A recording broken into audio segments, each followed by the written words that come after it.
So I'm at the border right now. I am at the Rio Grande and looking at Mexico from this location. It's very peaceful from where I am, although I'm told by the Border Patrol people that I am being watched, as are the other folks in our group, by folks on the other side who are almost certainly over there, but are not really sure why a guy in linen is carrying an umbrella in daylight, looking at their side. But in any event, I'm here at the border, and one of the first things that you're struck by is that it is a very curvy, lush situation that does not fit the model I had in my head previously of a big-ass desert that you could have a couple of recording situations. Kind of in my mind, big-ass desert with a wall and maybe some blimps. But what I'm looking at is really an engorged creek that even I am capable of swimming across, although if there's anything that could tangle you up, you'd get in trouble. But it would be difficult to surveil this area on a regular basis. So instead, what's going on is I'm standing right next to a large cement block that is overlooking a cliff that is perched above the river. And this was apparently put here because drug runners at one point would get across the river. They'd have a van. They'd go into town to get rid of their merch. And then they would, if they got caught, they'd book it back, and they would just Dukes of Hazzard themselves across the hill as hard as they possibly could, use it as a ramp, get into the middle of the river, and then just swim for it and abandon the vehicle in the middle, which would eventually be fished out by the EPA, and hopefully they get to the other side. And I have to say, you kind of want to root for them when you hear that story, because that is some cool Dukes of Hazzard stuff. However, they put up the barrier here a few years ago in an effort to stop that ramp situation from happening, and sadly, whoever first encountered it did not realize it was there and met a immediate end. Some of the other things that I can see, there's a boat ramp here because I'm doing this in the water district. There's a little inlet which is, I gather, sucked up into some hydraulic elements that get pumped out to local farmers. One of the weird incongruities that I'm looking at is, so there's within the inlet that I just mentioned, there's a fence running across the water. I've been told that fence is there to stop bodies from getting sucked into the pumps that go into the agricultural sector, because they can very sadly gum up the hydraulics. So there's literally a body fence that's there, and it's got razor wire wrapped on top of it, but then it just stops at this little ramp for the boats to come in. Like, you can walk right past it. So the razor wire strikes me as aesthetic, or maybe, I don't know, there was some government quota of you have to use X amount of wire. Because, again, old Heaton can just walk past it. And if dude wearing linen suit with a parasol can walk past it, I'm pretty sure a scrappy kid certainly can. Anyway, that's the area. You're probably wondering, am I hot? Pretty nice out. You know, we're here in mid-February, and it's very sunny, but not too humid. So I'm doing okay. And that's the kickoff here at the border. It's a travel episode to the U.S.-Mexican border.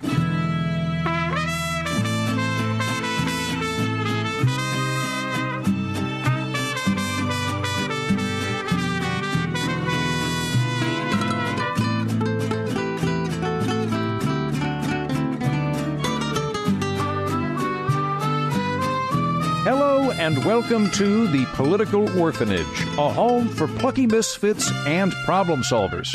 I'm your host, Andrew Heaton, and I am freshly returned from the U.S.-Mexican border down in McAllen, Texas, where I was on a press junket to visit the wall, the situation, the crisis. The crisis? The stuff happening along the U.S.-Mexican border. Perhaps you've heard of it. Well, I went down there. Now, let me tell you why I wanted to make the visit. I have been consistently and publicly in favor of immigration to the United States for about 20 years now. Starting in 2005, there's documented evidence of this. Back in 2005, I wrote a cheeky op-ed about how we should increase immigration on account of I figured foreign ladies would be more apt to date me if I could potentially provide a green card. I even have a couple of jokes about immigration in my stand-up routine. Immigration, this is what I think would be a pretty good immigration policy. I think anyone in the world should be able to move to and work in America if they open up their own ethnic restaurant. I think that would be great. No one in like Maricopa County, Arizona is like, another family-owned Mexican restaurant, terrible. No, that'd be awesome. Now, I know one or two of you is probably thinking, what if, though, if you implemented that, what if a baddie slipped in and that guy wanted to hurt our fellow Americans? And to you, I say this. How tasty is their ethnic food? Because if it's really good, I'm willing to take that chance. By the way, if you think I'm being a dick to immigration skeptics, keep in mind that I've also seriously dated two immigrants and frequently joked about deporting them while I did. So, at the very least, I'm an equal opportunist in terms of making fun of people across the spread. Anyway, for someone like me, who is not just in favor of dramatically expanding immigration to the United States, but is amusingly dismissive of contrary positions, I felt it was incumbent upon me to go down to where the action is and talk to the people who are directly affected. I've never been one of those guys who writes off build-the-wall folks as bigots, but I have generally regarded their fears about immigration as economically uninformed, or overreactive, or maybe xenophobic. So I've been dismissive but not condemnatory, I think. But I'm aware of the fact that it's easy for me to call for more immigrants and crack jokes about it, given how insulated I am from any of the friction that legal or illegal immigration might cause. That said, I am a guy who likes challenging his priors, and I don't want to be wrong any longer than I have to be, so I welcomed the opportunity to encounter more perspectives on this hot-button issue. The other reason that I wanted to go to McAllen, Texas, is field trip.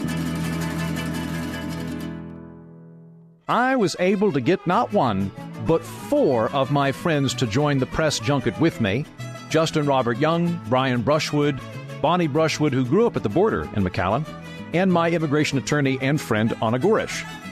I figured this will be fun. Plus, while we're down there, I can swing down to Mexico and hit up a cheap pharmacy. I don't need them, but I sure seem like the kind of guy who uses Viagra. I'm aware of that. And the Google algorithms keep spitting generic ED advertisements at me, so I don't know, maybe they know something I don't, and I need to stock up before that stuff hits me. I don't know. Sadly, we won't immediately find out, as this trip wound up being entirely about journalism, and I never got to do anything touristy or purchase over-the-counter meds. Just rolling up my sleeves, learning stuff about the border and the wall and immigration for you. Now, a quick note on the junket's host. The Americans for Prosperity Foundation, AFPF, organized this trip and its speakers for us, but nobody paid me to do this episode or to endorse or change any of my political positions. In fact, I crunched the numbers on this, and this episode actually lost me money because I am my dog Wallace's emotional support human, and he flips out if we spend less than 26 hours a day together. Wallace is also very bad at math, but that is his interpretation. So I had to hire somebody to take care of him. This is all to say, a political organization arranged the stops and the people that I encountered, but it is not a quid quo pro situation where somebody flung a trip at me and I reversed a bunch of positions while stuffing money into my wallet.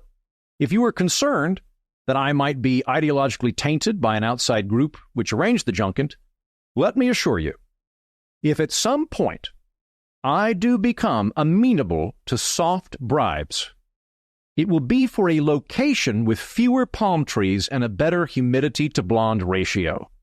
I'm not selling out for McAllen, Texas. The AFP Foundation did not beat us over the head with propaganda, and in fact, I kind of struggled to figure out what they were specifically hoping to slip into our brains. But if you want to know what their underlying political goal is, it can best be summarized as wide gates and high walls. That is to say, increasing legal immigration and also fixing border security. I don't think any of my positions on immigration majorly changed while visiting the border, but I do feel like those positions have come into greater clarity and focus. which I will share with you over the course of today's program, today's special on the border.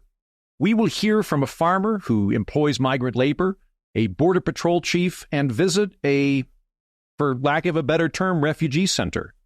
More specifically, we are going to explore the economics of illegal immigration, the consequences of asylum policy, and also go to the wall itself and meet one of the border security guards who patrols it. And by the end of today's program, I will share with you the one big question which all arguments about immigration hinge on. Come this election, when border security comes up, and it will, I'm going to provide you with a query everybody should kick off immigration debates with in order to skip past the dross and get to the meat. As the saying goes, as that well-known saying goes. After lunch, we went to the wall itself, stretching into the sky up to 30 feet at some points, long, hard pieces of hollow metal squares arranged in a line like a gargantuan, rust-colored fence. And it's at this location that I had some truly deep, introspective thoughts that I will share with you. Okay, I'm just going to give a quick aesthetic note here. Well, two things, actually. So I am on the south side of the wall, I'm on the north side of the wall looking south, but I'm not actually looking at Mexico, at least immediately in front of me. This is with border walls everywhere, even with the Berlin Wall back in Germany. You can't put a fence directly on the border because that would be on the other guy's side, right? So there's some gap between the U.S. wall and the actual U.S. border. And I'm not entirely sure where that delineation is. But the other thing I'm going to say is this. Let me see if you can hear this. This is a real missed opportunity to put in some cool musical notes. Like, it seems to me you could have America yeah, exactly. You could have these like wind chimes. Now, granted, they'd be bolted in, but you could have it go, dun dun dun dun dun dun. You could put in some real good patriotic stuff. Next time we build one of these walls, they should call me to handle the aesthetics. The voice you heard laughing is none other than Bryan Brushwood, who joins me this week for the bonus episode.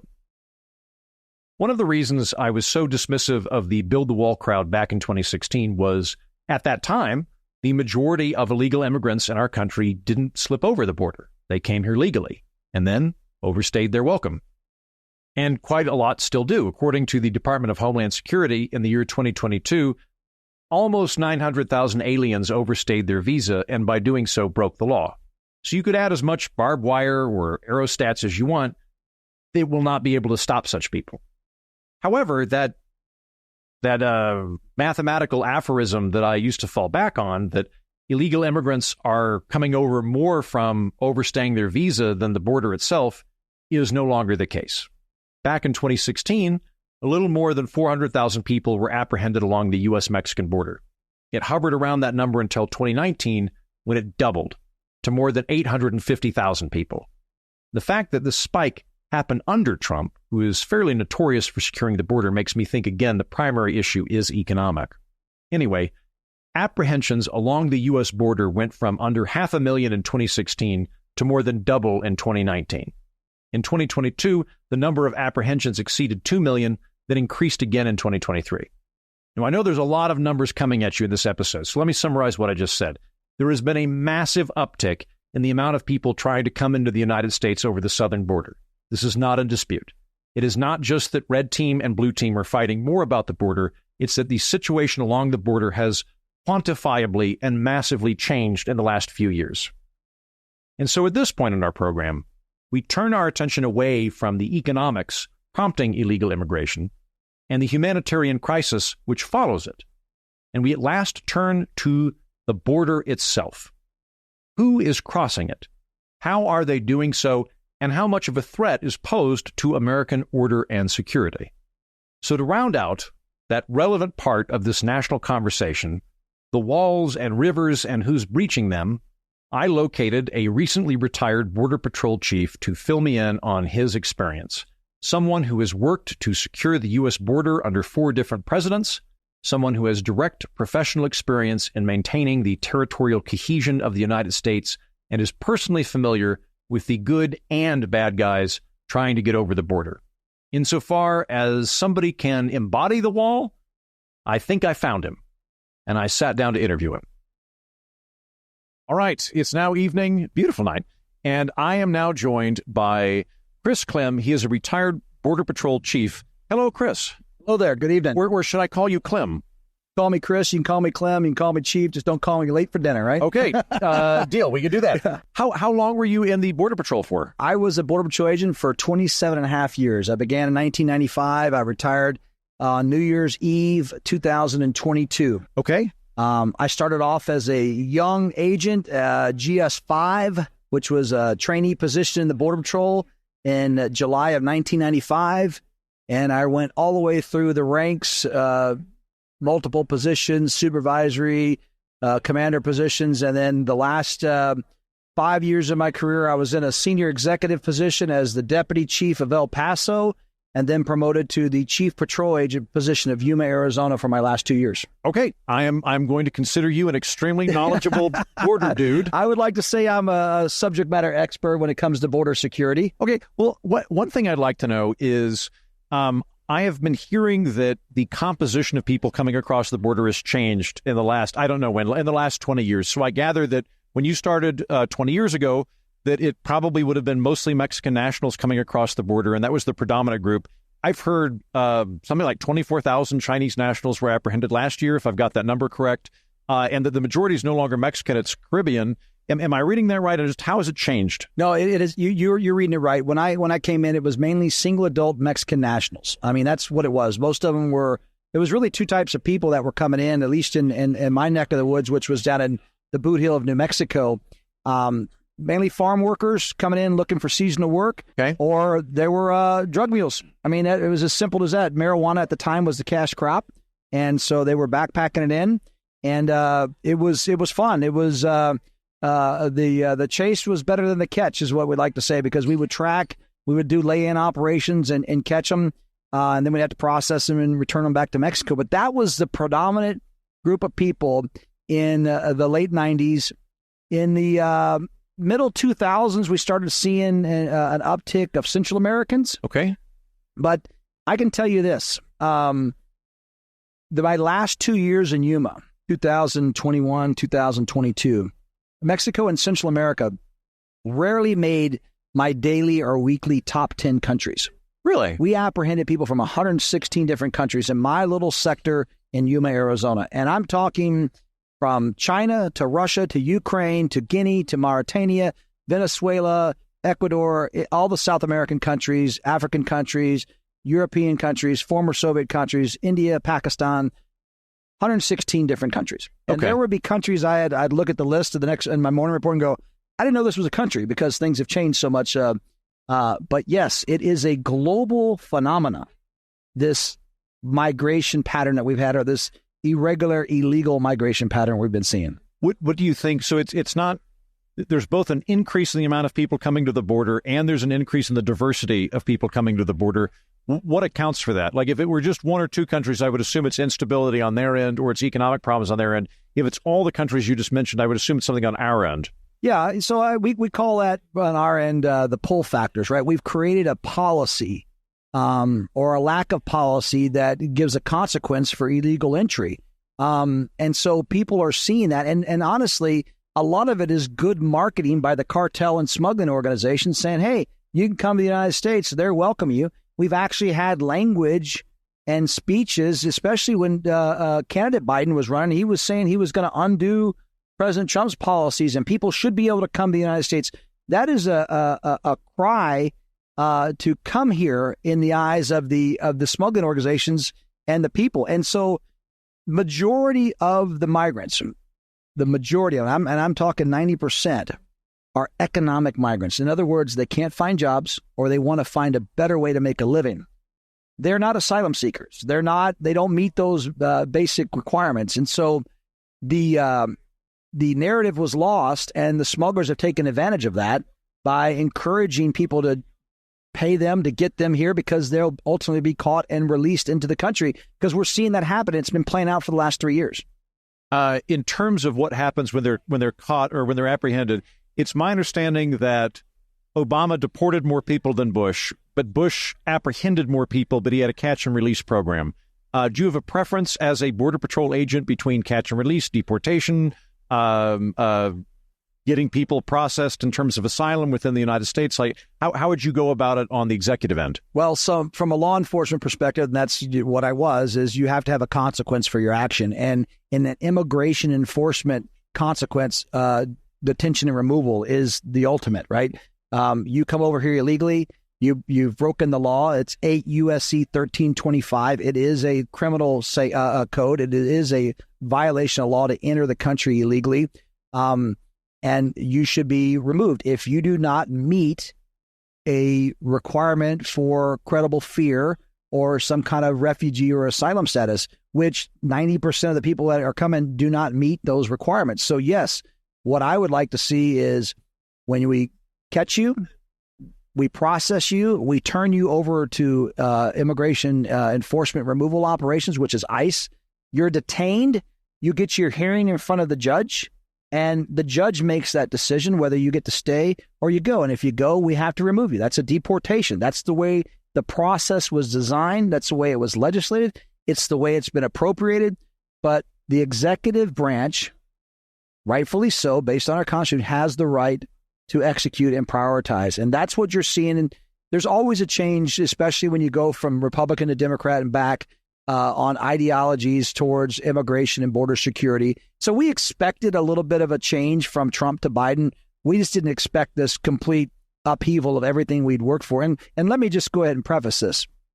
Again, I started under Clinton. Every administration had leaned forward and made a significant strides towards securing the border until this one actually reversed what at the time for me was 25 years of my career that was progress made, only to have it reversed as simple as a few executive actions on day one of this administration. That's why I get a little frustrated when I see the secretary and the president saying Congress has to act. Congress didn't undo this. Congress put the laws in place. The executive branch needs to execute. And in this case, they undid things. Now they got egg on their face and they're trying to blame somebody else for this problem. And it really came down to they campaigned on it, so they're going to stick to their guns.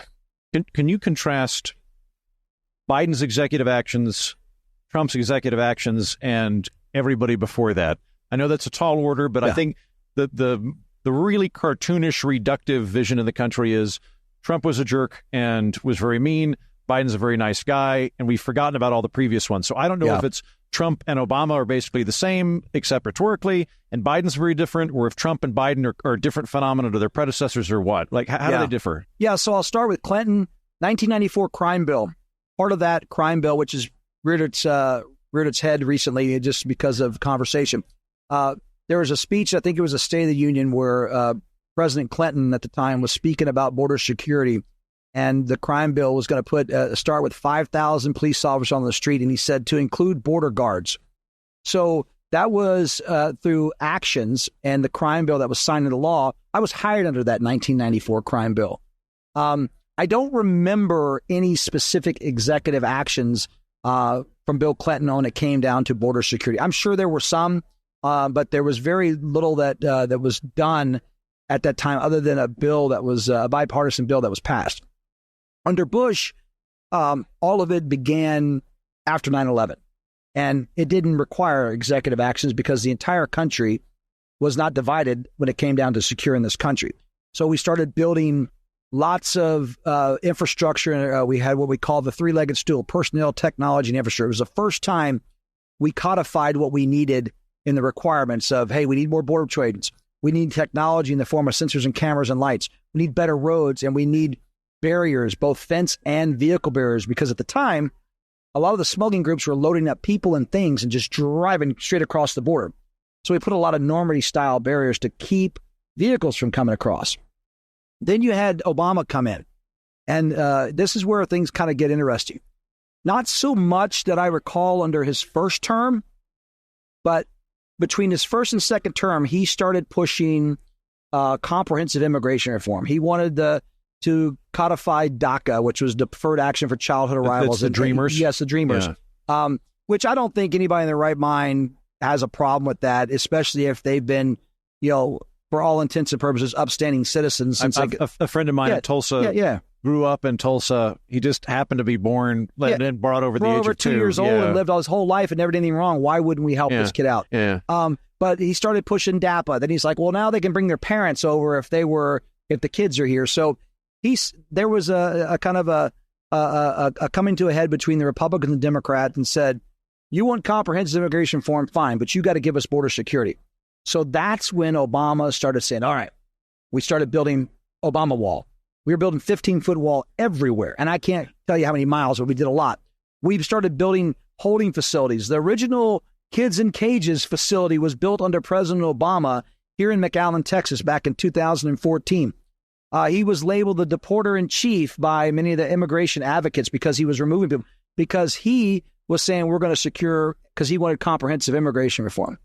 Well, in classic Washington politics, they argued over the definition of secure and control, and he didn't get his immigration reform, so he started doing his executive actions.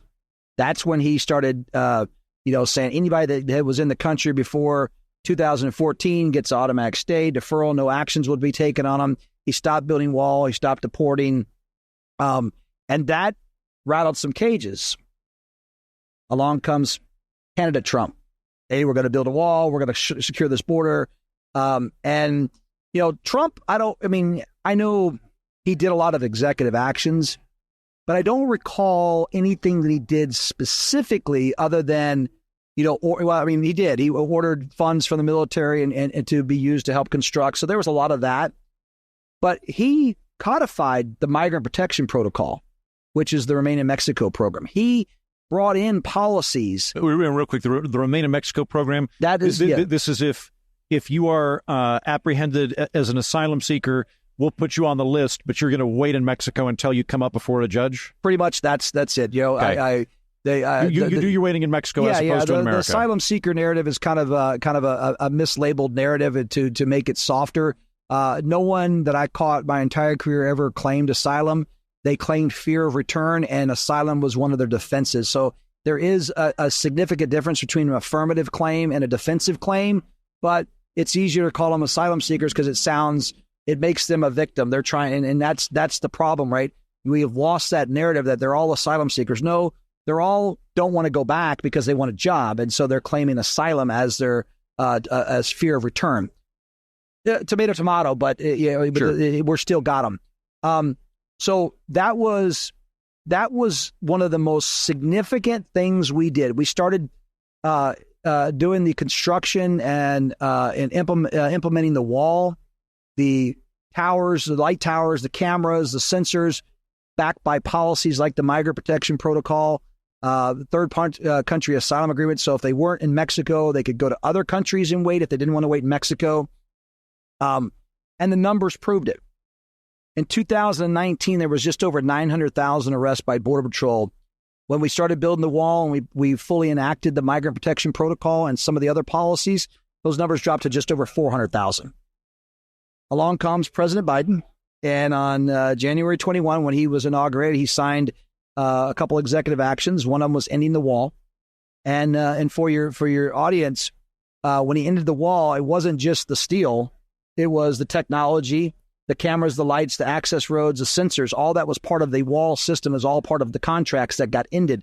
So he left us with light towers that could not be plugged in, camera poles with cameras still in the boxes, with 10 miles of fence and a 100-yard gap wide open, and another 10 miles of fence and a 200-yard gap wide open that we with steel stacked there that we just couldn't close because the contracts were ended. And then he wiped out the Migrant Protection Protocol. He suspended deportations for 100 days. He suspended detention contracts. So ICE didn't have all the space. He paused deportations for 100 days? Yes, through executive action, yes. What was the nominal reason for that? Because Trump was so bad. And deportations are mean, and so yes. We're not going to do it for a while, but right. Then we'll resume it. But okay. Yeah, so we were going to review all the cases and see what was pending, and that basically bought them time to enact some of their new policies of basically what would become catch and release. That right there is a huge pull factor. The administration and a lot of their supporters want to talk about push factors. People are fleeing their countries because, well, we've heard climate change is one, which we know that's not why people are leaving certain countries. But they can't find work, they can't do this, they can't do that. But it's actually the pull factor saying, hey, if you get here, you're going to be caught, you're going to be released, you may not have a hearing for 4 years. You may not get deported because he suspended deportation. So they start filling up the queue. People and the smuggling organizations are going to exploit the heck out of that. So I want to make sure, because so much thought and mental bandwidth that the country went into, is the wall racist or not under Trump, that I did not even pick up on this prior policy you discussed of the migratory protection migrant plan? Protection protocol. So if I'm understanding this correctly, under Trump, the law was, if you come to the United States seeking asylum, we will put you on the list, but you are going to wait outside of the United States. And Biden has inverted that. Yes. Where we will allow you to come into the United States. Yeah. We'll give you a number. And right now the backlog's like 1 to 4 years, but you'll be in the country until you come up for that. Yes. So that's a very big difference, because under Biden, then if you make it here, we'll let you in. Yeah. And then we'll sort it out, as opposed to Trump would turn you away at the wall. Well, that's the reason why is because if you're truly seeking asylum, goes back to that asylum seeker narrative. If you're truly seeking asylum, you are supposed to seek it in the first country that is an asylum country, not when you finally get to the United States. So, if you caught somebody that had fled from Pakistan for whatever reason, I just chose Pakistan. That flight path generally goes from Pakistan to Germany. Germany is an asylum country. If you were fleeing because of persecution, you seek asylum in Germany. Then that flight goes from Germany to the United Kingdom, asylum country. You seek asylum in Germany or United Kingdom. Then that flight goes from London all the way to Mexico City. Mexico City, an asylum country. You seek it there. No, you wait till you get into the United States and say, oh, now I want asylum. And because the system has been so overwhelmed and there's so much backlog, we could not reasonably take more people. And so they saw that loophole that you're going to be caught and released and just claim asylum. And we saw that, hey, there's a way we can fix this. Fine, you can get in the queue, but you're going to wait in the last asylum country you step foot in, and that was Mexico. Because if you really wanted asylum, you should have done it in the first country you landed, and that really exposed what these migrants were doing. And I'm not saying that they were intentionally abusing the system. They were given that line by the smuggling organizations. This is how you do it. This is how you get to the United States. You'll get in the queue. You'll get in asylum. You'll be able to stay here. You won't get removed. I mean, if you're looking for a better life, why not take that up? Unfortunately, they're paying $5,000, $10,000, $15,000 to do it. And, people are getting assaulted along the way. It's a pretty rough journey. And that's what's very frustrating on the human side of it, is that we've created these pull factors that is actually putting people in harm's way for a false choice, a false hope. There's no guarantee. Look, you could be beat up, held for ransom every day of your life, and that doesn't mean asylum. That could happen in our own country. It's a terrible life. It's no good, but that doesn't mean you are given asylum in the United States. So it's not as easy as people think. And the smugglers will tell people otherwise. They'll say, hey, you get over here, you'll be okay. There are advocacy groups that want anybody that just says they're threatened. They were domestically abused. Okay, well, that's not a good thing, but that's not where you go to another country to get relief. And so we've kind of created these pull factors by, certain policies and a lot of rhetoric out there that's sending the wrong message. And really what that does, and where I really kind of get involved in all this, is when you encourage thousands at a time. We were averaging last month, December, 12,000 a day. Our Border Patrol agents are having to deal with that. And these are people that are being processed and released. But we also have been averaging, a couple thousand gotaways a day. Who are those gotaways? Terrorists? Fentanyl smugglers? Rapists? Gang members? We don't know, because our hands have been tied dealing with these false claiming, credible fear asylum seekers that are given up en masse. So if you've got, if we're processing people on the other side of the border with a backlog, this is a dumb question. Why does the Border Patrol have to apprehend everybody? Like if I just go to the border and go, I'm taking asylum, and we go, here's your number, come into America. Why is there any apprehension or getaways at all? Well, so I don't know if I'm following the question, but here's the way I look at it. You got people that are turning themselves in. They're entering illegally. Okay, they're coming in through a gap in the fence and when you cross the border illegally, we have to arrest you. We don't know who you are. They don't claim asylum when they're in the field. We have to take you in as an illegal alien. We process you for removal, and it's during the removal process that they claim fear and they go the asylum route. Well, we don't have any detention space to hold them, so we let them go. That is intentional by the cartels moving people in mass because they know they're going to the Border Patrol's got to respond to this. It's in the middle of nowhere. There's 500 people show up in the course of 2 hours. 10 Border Patrol agents are going to drive over there and have to transport them, detain them until we get enough buses out there. Meanwhile, 5 miles on the other side of the mountain, what do you think's happening?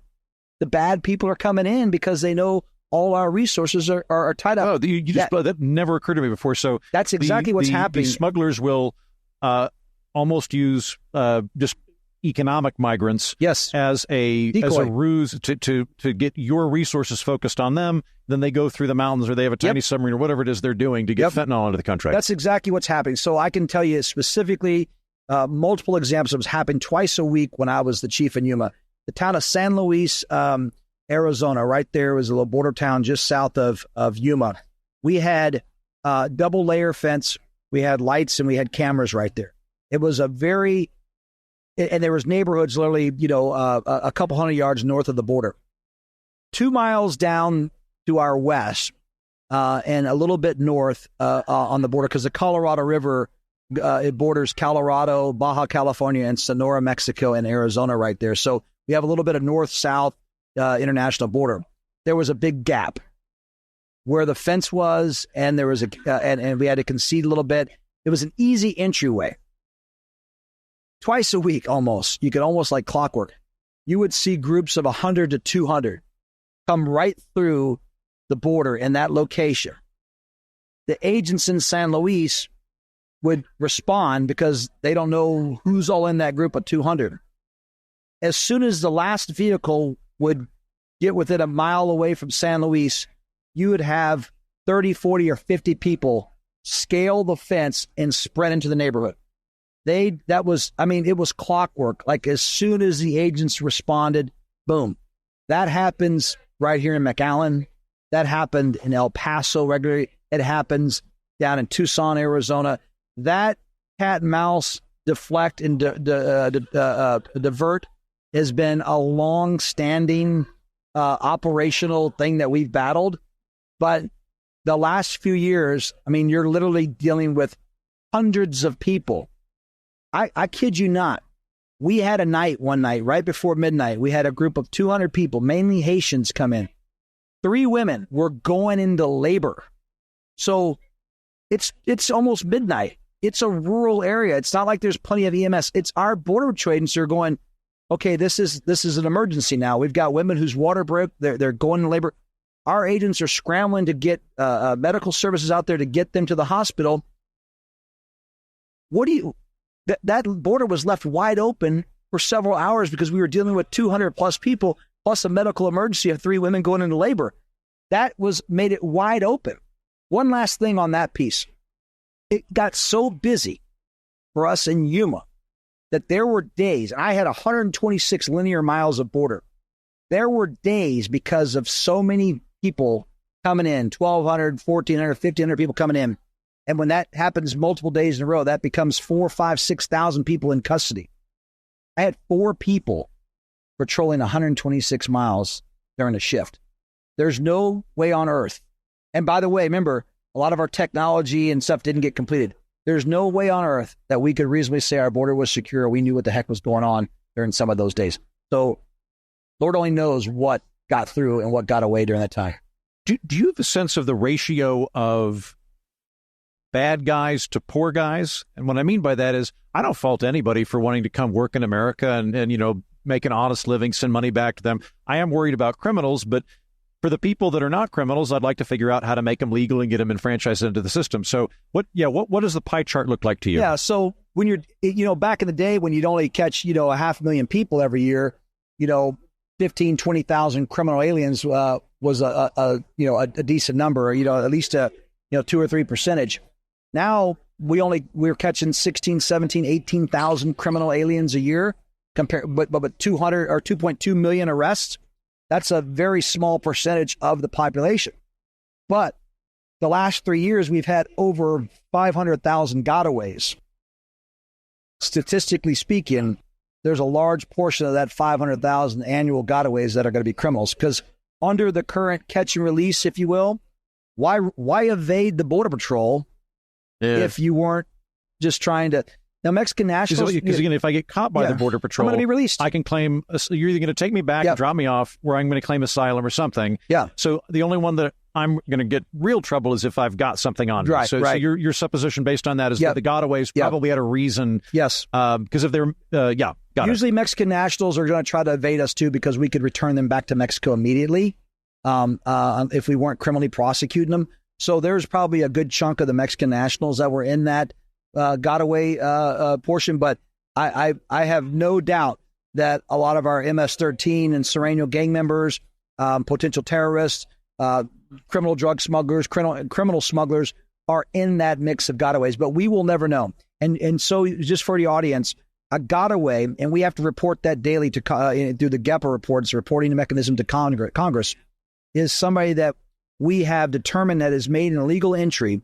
Either we saw them, the sensor went off and we verified the sensor, or we saw them on camera, but we could never resolve the entry. In other words, we didn't arrest them or they didn't go back to Mexico. So over 500,000 each year of known documented gotaways.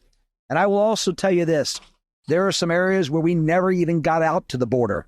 So there is still that unknown factor of unknown unknowns. Like we didn't even go to a section of the border for a week. So we have no idea what we may have missed out there. So that's what this mass, irregular, illegal immigration problem has caused. It has made a very vulnerable situation of our border. It's a hashtag, but it is the reality. Without border security, every town's a border town and every state becomes a border state because of those gotaways and how we're having to release people into your communities. Because they're not staying in Yuma, Arizona. They're not staying in McAllen, Texas. They're going to parts all across the country. Okay, so on my end, I can tell you're very concerned about the drug runners, the cartels. Yep. Everything I've read indicates that drug cartels are very brutal and not good people. So I think that it's a very warranted position. From my policy position, I would dramatically expand the amount of legal people coming into the country to take some of the pressure off the border, and I'd end the drug war. The thinking being that by doing so, I would immediately drop the floor out on the profits that can be made through the illicit drug trade and allow legal recourse to exist. And so it would no longer be that profitable. Were this to happen, what do you think would occur? Would you support such a policy proposal? Well, I think that, first of all, the cartel is commodity neutral, so it doesn't matter. They've learned that smuggling people is more profitable than smuggling drugs. And because... As in human trafficking, in like sex slaves and things, or just like... People in general. Okay. There's a difference between smuggling and trafficking. Smuggling, the people are knowingly involved in it. Trafficking, they don't even know that they're being... And a lot of the people that are being smuggled don't realize they're victims of trafficking until it's too late because they can't pay the debt or the cartel is brutal. So, but when you're smuggling people or trafficking people in this current method, they're just getting them to the border. The smuggler doesn't have to cross with them. When you're smuggling narcotics, you have to produce the narcotics. You have to get the narcotics across the border. You have to get the narcotics to the end user. You have to get paid, and you have to get that money back into the hands. Where people, you just get them to the border and they give themselves up. So they realize it's less overhead and less risk to smuggle people. That's where they're making $5,000-$10,000 a head minimum on most people coming in the border. On the drug, and is this people that are paying them to get into the country so they can work? So it's like I'm asylum a Honduras seekers, and I've saved up $5,000. I pay the cartel. They bring me in. Yep. And okay. And by the way, you saved up $5,000, but you only have $4,000. You're going to work that other $1,000 off, right? And that's the victimization they don't realize. On the drug piece, I don't disagree with you with addressing some of that issue, because we've seen with the legalization of marijuana in so many of the states that's hardly even caught anymore. They're not smuggling marijuana. Problem we have is the fentanyl, because that is coming in from China. It's being pressed in these clandestine labs, and it's being smuggled in through the ports and between the ports. Until we address that problem, that opioid addiction problem we have here, it's going to be again a cash cow for the smuggling organizations. But I do think if we attack it from a business model, if we can take that incentive out, then I think we have a chance at reducing that threat that the cartel poses. I think that if it was an easy solution, we would have done it already. It's complex. It requires Mexico to be involved heavily because the cartel is so embedded there. But I definitely would champion any idea that would reduce the threats that the cartels pose to the people, whether it's just putting them in harm's way, and also their abuse and use of drugs that's getting into our communities.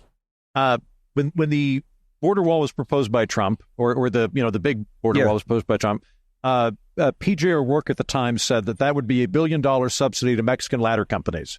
He thought that would be an economically fallacious way to try to handle this because the pressure would happen.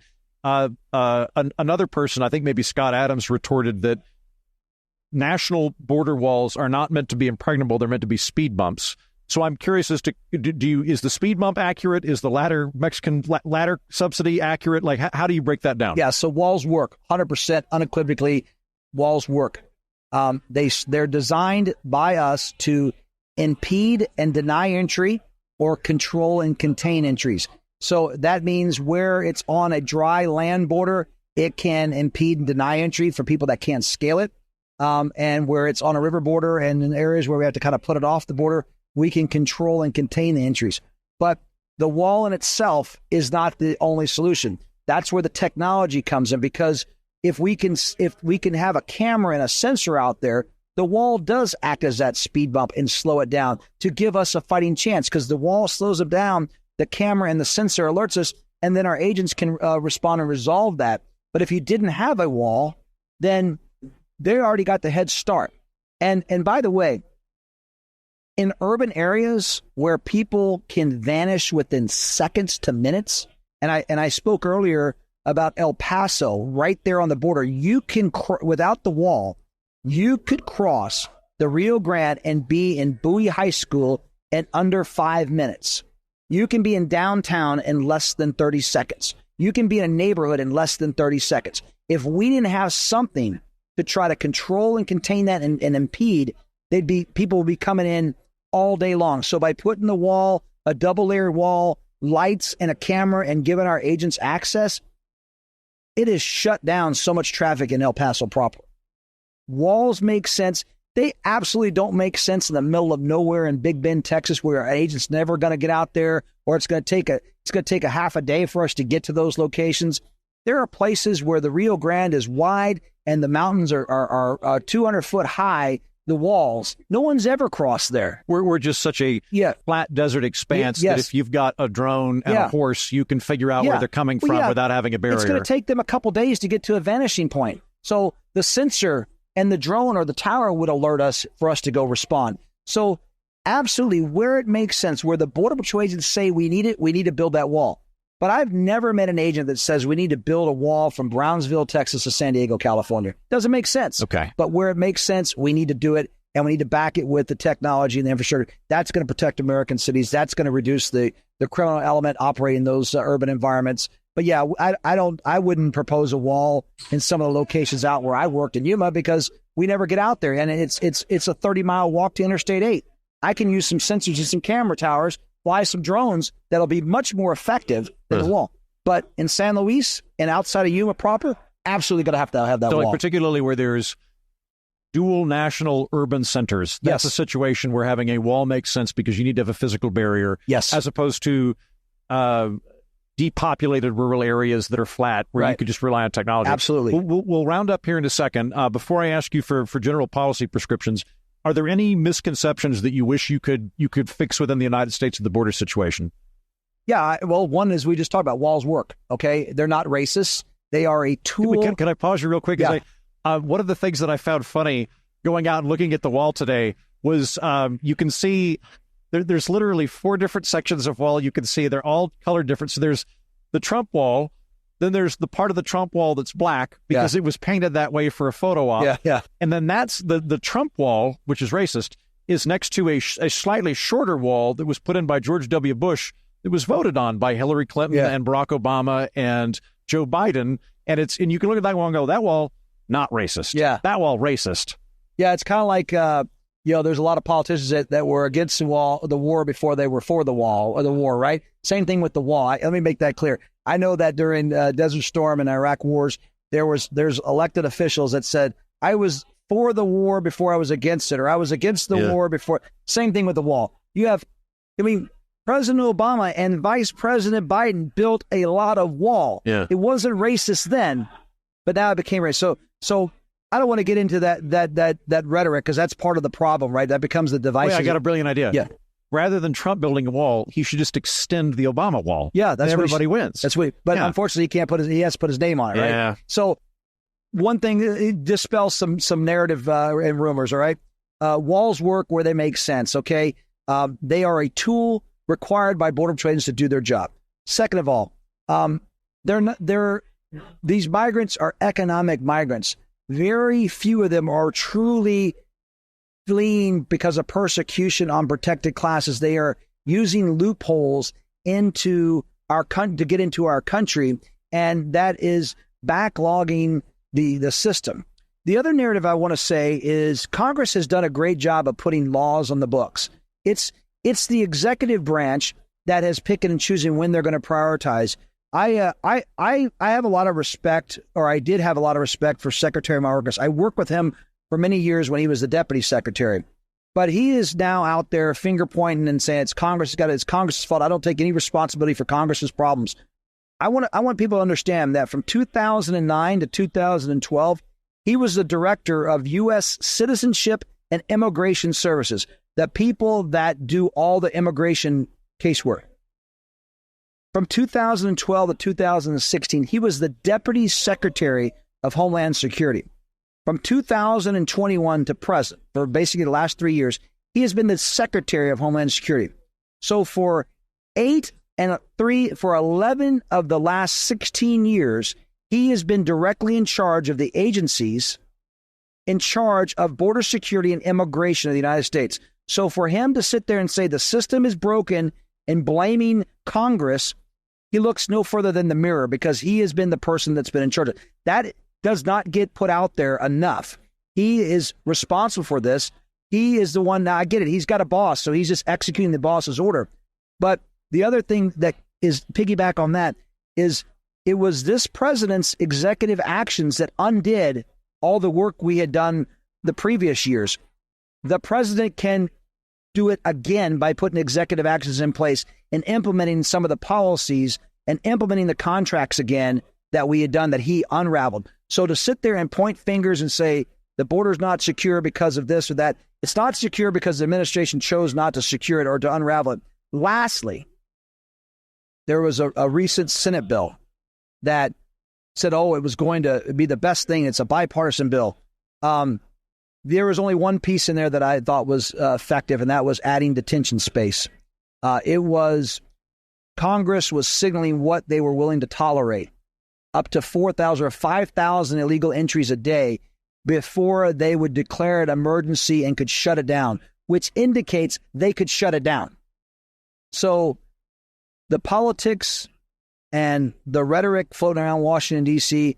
is only contributing to this border security problem. We need our extreme left and our extreme right to go on an extreme recess and have some common sense folks come up with some solutions, secure the border, strengthen up and increase the lawful pathways for those that want to come over here. If we can't find the labor here, where else are we going to get it? Let's get the right people. Let's attract, attain people. Let's open up clear pathways. Let's absolutely give consequences to those that are abusing the system. But it starts with border security, and it starts also with transparency from this administration. And I would think on the congressional end, in terms of things that Congress could do, if you make it easier and more expansive to bring in legal immigration, that's going to lower the amount of illegal immigration, which would make it easier for the border to patrol. Yeah, it would free if you had more lawful pathways in an easier way. Less people would attempt the illegal entry, and be willing to go the legal pathways, which, in theory would free us up. So we're not tied up doing the babysitting and transfer. We're actually doing the enforcement work that we swore up to do. Again, I know there's a lot of good people on the House and Senate that want to try to find this, but they get sucked up into this R&D thing, and they just can't Republican Democrat thing, and they just can't seem to break out of it and stand firm on what they believe on. Again, I do believe that there's a lot of good people that want to solve this, but our politics has gotten so crazy. It's really going to take, I think, grassroots. It's going to take a lot of the local people, the communities are rattling sabers and saying, hey, enough's enough. Let's find a solution. I think it's going to start, because if we are waiting for Washington to solve this, we're going to be waiting a long time. Well, so final question to you. Outside of the congressional end, but on the executive end, whoever the next president is theoretically calls you and says, I want to make executive orders doing X or reversing Y, and you've got carte blanche. You're now in charge of executive orders involving the border. What would you do? First thing I would do is I would institute the migrant protection protocol the way it was intended initially under President Trump. That would close loopholes.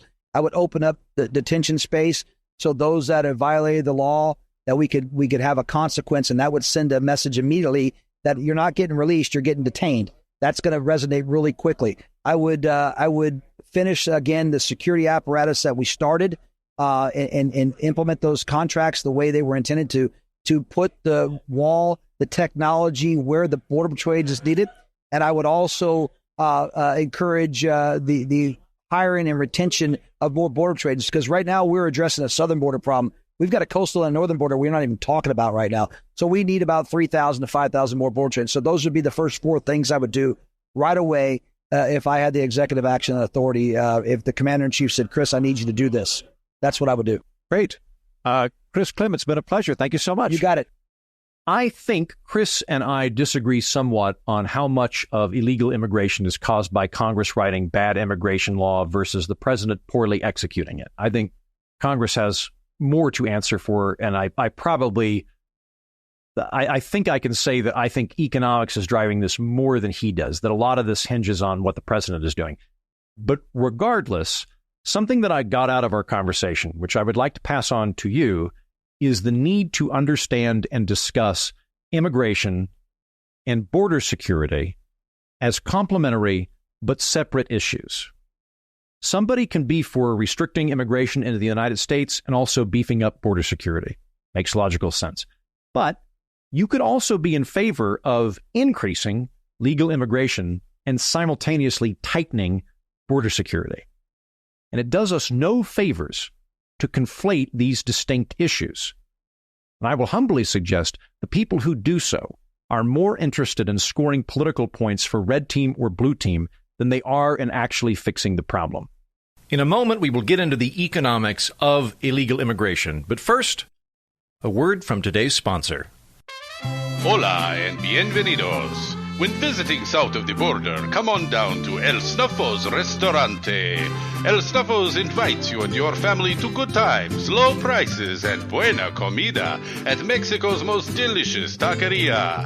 A taqueria where your waiter or waitress takes your order and delivers it to you while riding a donkey. Yes, senores and senoritas, at El Snuffos Restaurante, you won't just enjoy the tastiest burritos and sweetest horchatas along Route 52. You'll also enjoy the world's largest empanada. El Snuffos deep-fried triple queso chorizo empanada is 2 feet long in diameter, weighing a minimum of 2.5 kilograms. If somehow you are not full, enjoy one of our famous criadillas quesadillas. Then for dessert, our mouth-watering fudge and cheesecake sopapilla ice cream. All gloriously served to you by a waitstaff riding burros. So come on down to El Snuffos Restaurante off Route 52. Adios, and nos vemos pronto! If you want to fix illegal immigration, you have to fix legal immigration.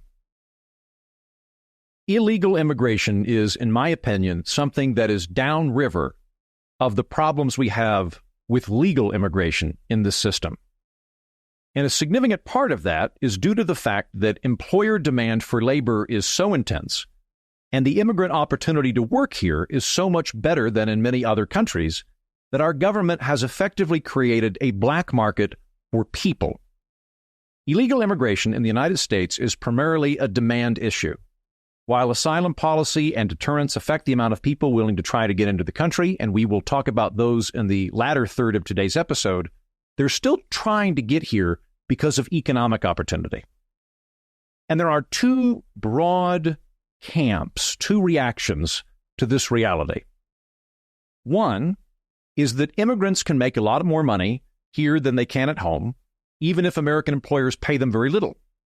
So, American employers pay as little as they can, and they pocket the difference and get rich, while American workers get screwed.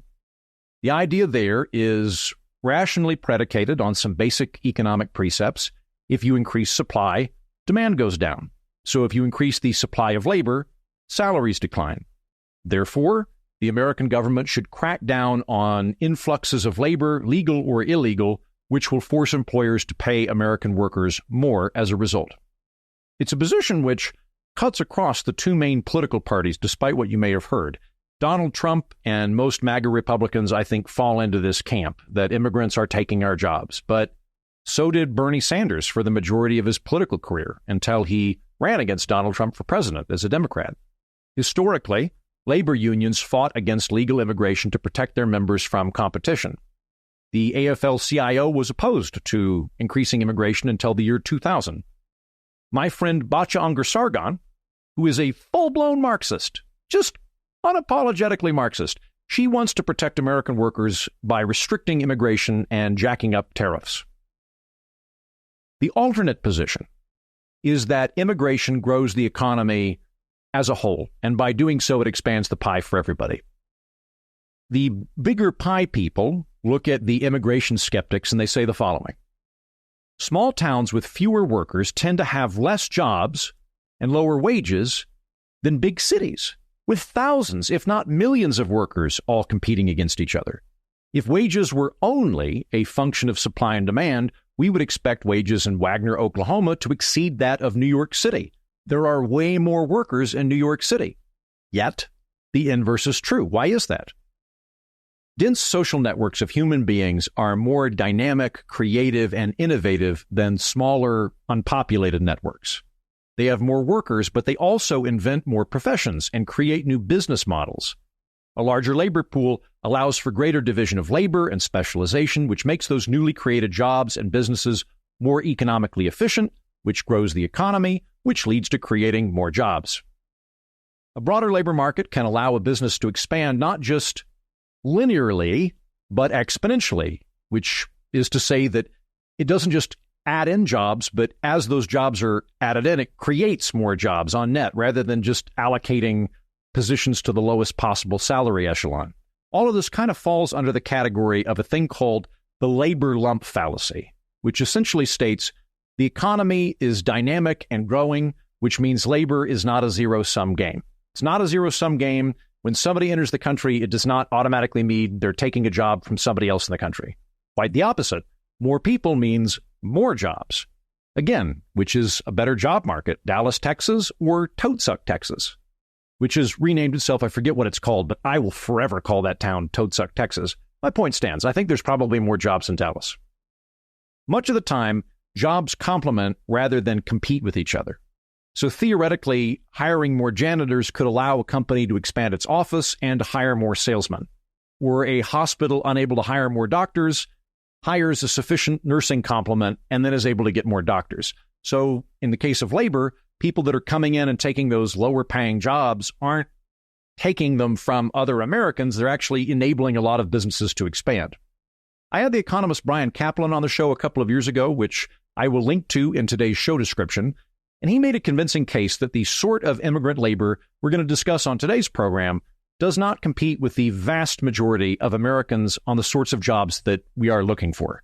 According to Caplan, the only cohort which stands to compete and potentially lose to immigrant labor is males who did not complete high school, which is about 5% of the U.S. population. Now, that's not to say we should shrug and abandon those guys or write them off or anything like that. If anything, society has failed those people, and I think they ought to be a higher priority for our government than whatever Congress is yammering about this week. I don't know, Dr. Seuss probably. What I'm saying is, even if we managed to completely and effectively shut out all legal and illegal immigration in the United States, there would still be far, far more jobs that need filling than that fractional 5% of American citizens who are males without high school diplomas could possibly fill.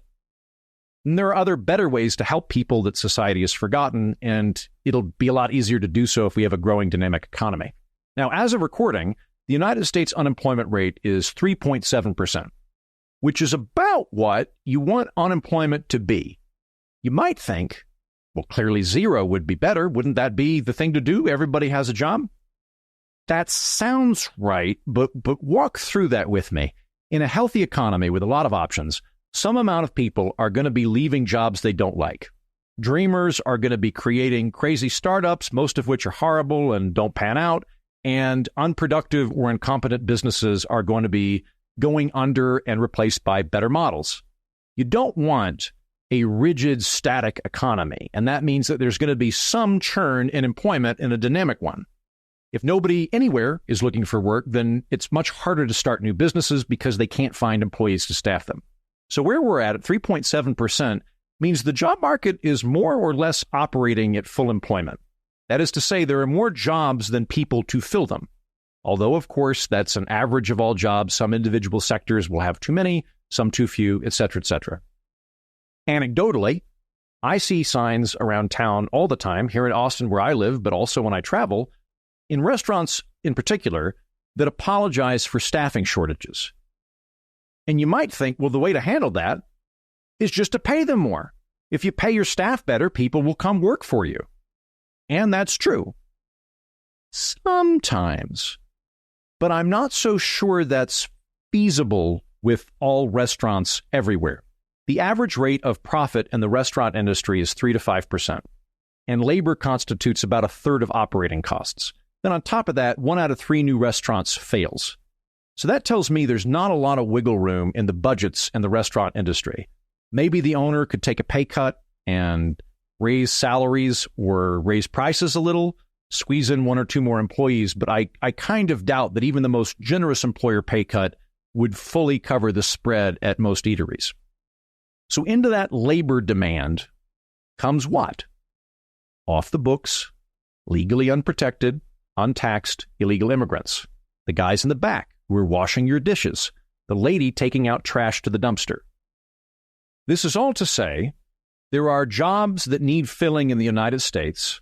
Employers either can't find enough Americans to do them or pay Americans enough to do it within their budget. And so there's a kind of vacuum that sucks in illegal immigrants. And it would be better for everybody, American workers, employers, and immigrants, if we could address this issue head on and fix the legal side of this system instead of pushing labor into an illegal black market. So back to my trip to the border. The press junket kicked off with a visit to the Rio Grande, which I blabbered about at the top of today's episode. At lunch, we heard from a peach grower who legally employs migrant workers on his farm. And he was a great chat, and I could not track him down afterwards. I couldn't interview him. So instead, I cornered another Southerner who is even taller than that guy and had an even thicker accent than that guy, and I spoke to him instead.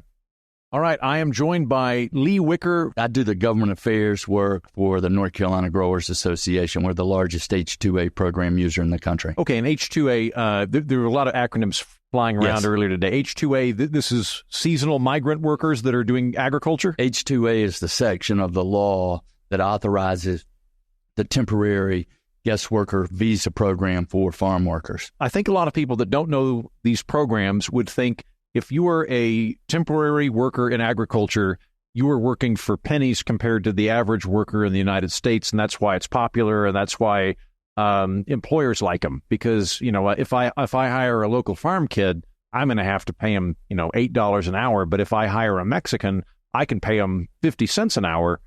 How's that pan out in reality? Wrong. Okay. The H-2A program is really the last option for farmers to hire workers legally.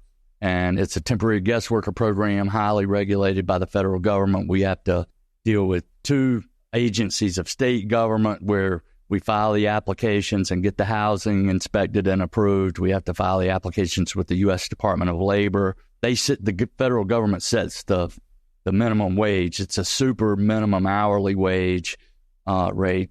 This year in North Carolina, it will be $15.81 per hour. Wait, hold on. So the federal minimum wage for foreign agricultural workers is in North Carolina. It's $15.81. The national minimum wage is $7.25. Okay, yeah, all right. So big difference. It's about double the national minimum wage.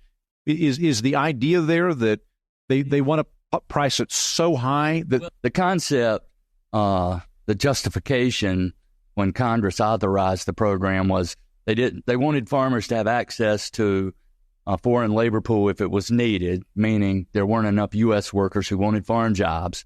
But they also didn't want the importation of foreign workers to do farm work to have a depressing effect on the U.S. workers' wages and working conditions. And so they set up this complicated wage methodology scheme to set the wage rate to prevent an adverse effect on U.S. workers. And so the national average in 2024, I think, is $16.68. That's for agricultural workers? For H-2A workers. That's the average of all the different wage rates. There's 13 different wage areas in the country. Florida stands alone, California stands alone, Hawaii stands alone, but otherwise they're grouped together. The wage rates in California and Washington State, Oregon are nearing $20 an hour. Okay. And we have to provide free housing that's been inspected by the government. Can't charge anything for utilities. We have to pay for the foreign workers or any U.S. worker who applied from outside of normal commuting distance. We have to pay for their transportation costs to get to the farm and to return them back to their home.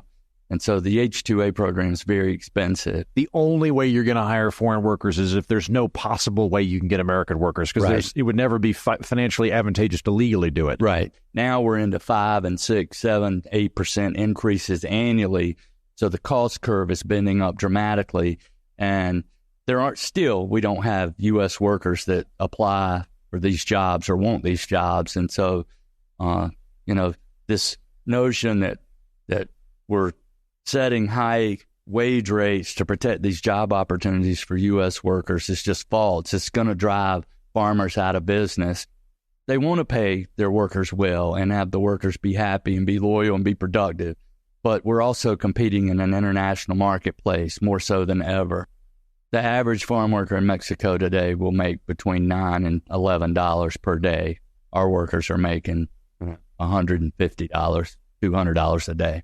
The big names that you'll see in the produce section in any grocery store or marketplace in the United States are moving out of the country because it's too expensive to farm here. They're going to Mexico, the Northern Triangle countries, Guatemala, Honduras, El Salvador. They're standing up new.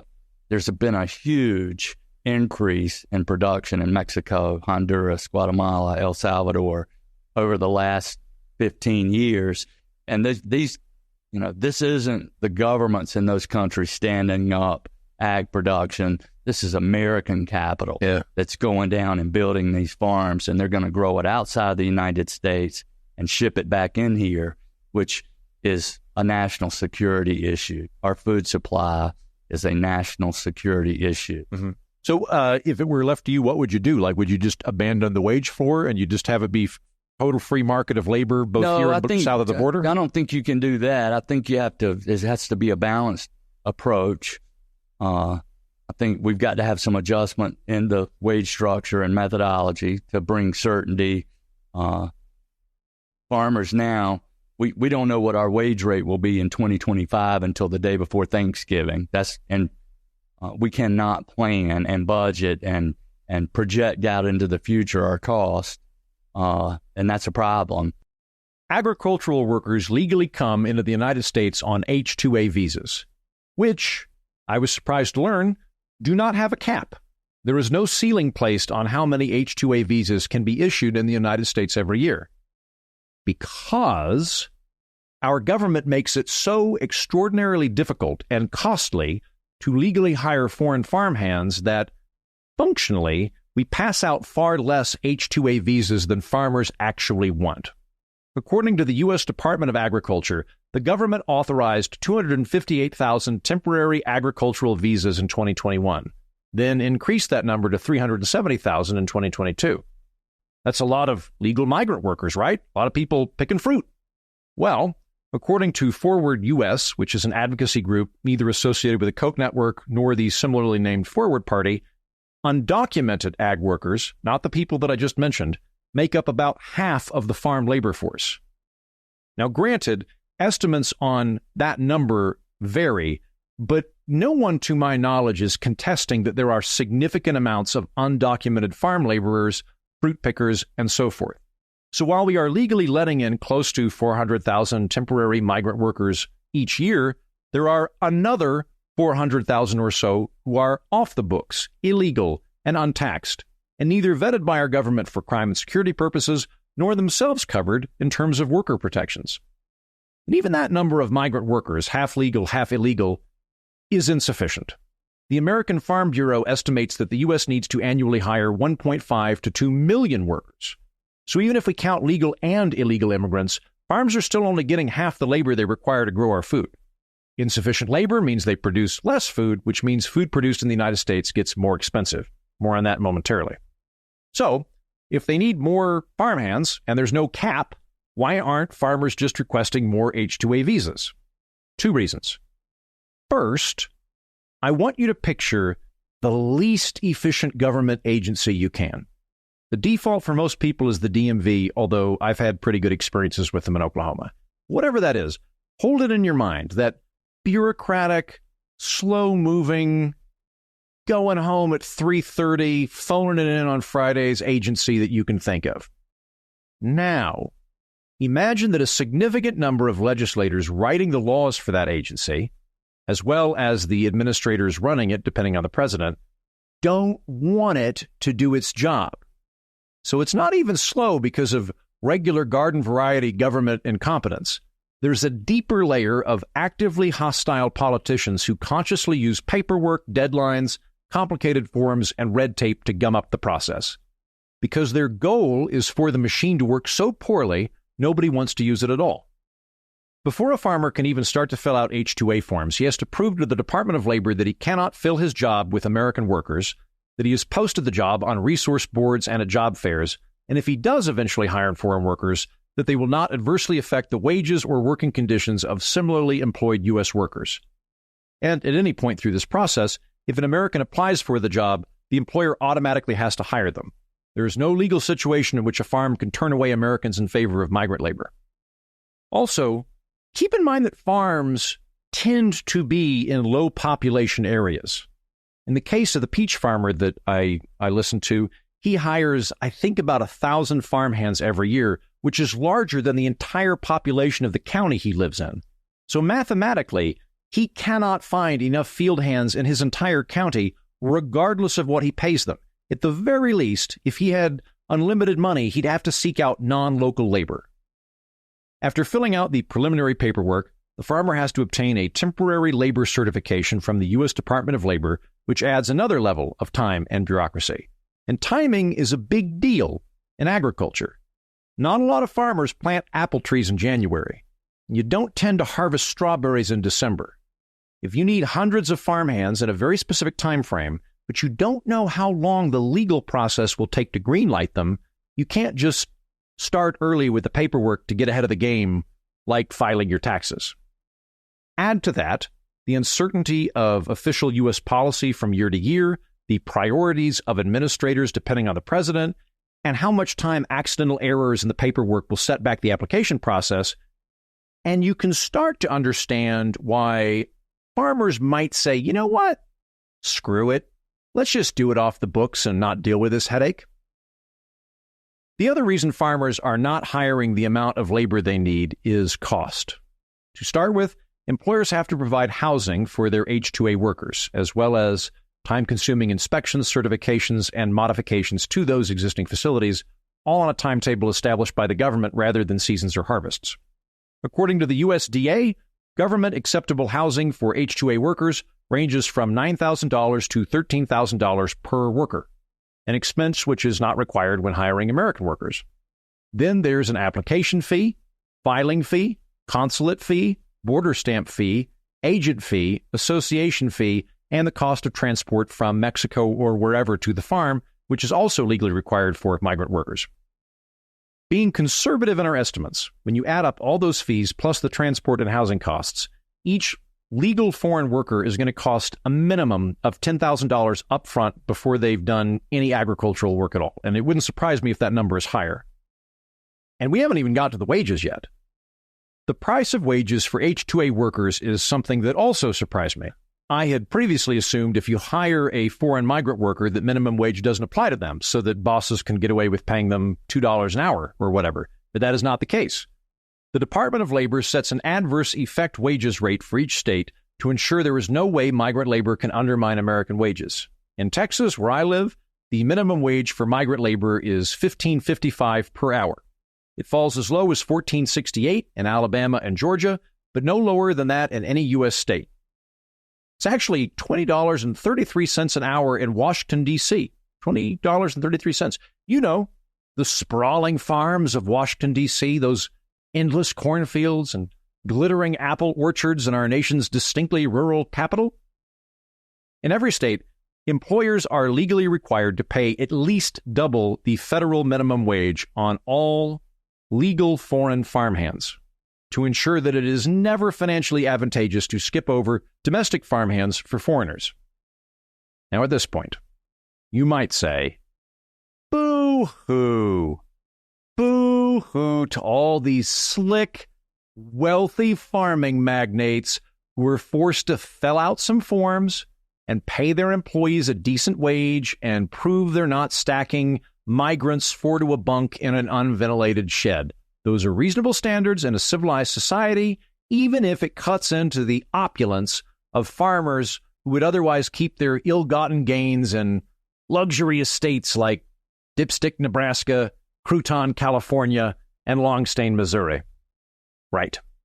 So here, we can depart from my border trip, and I can lead into my street cred as a beloved son of Oklahoma. Most of the Heaton family is in agriculture if it's not in prison. My Uncle Dan is a farmer, his two sons also work in agriculture, and none of them remotely understand what I do for a living or how I can wake up later than 8 a.m. to do it. They think I am some kind of clown. Anyway, let me tell you, farming is not exactly a high-profit margin industry. Uncle Dan is not stashing away money in offshore business accounts in the Cayman Islands to evade taxes. Some industries, like finance or computer technology, have stupendously high profit margins. Farming does not. And I'll illustrate that with a wholesome joke from Oklahoma, which you can regale friends and family with when you go to your next key party. A businessman and a wheat farmer both purchase lottery tickets and win, and split the pot between them. The businessman is very excited. Why, he says, I can retire 20 years early, then take the whole family on a first-class vacation, put away savings for all my kids' and grandkids' college funds, buy a summer cottage in Martha's Vineyard.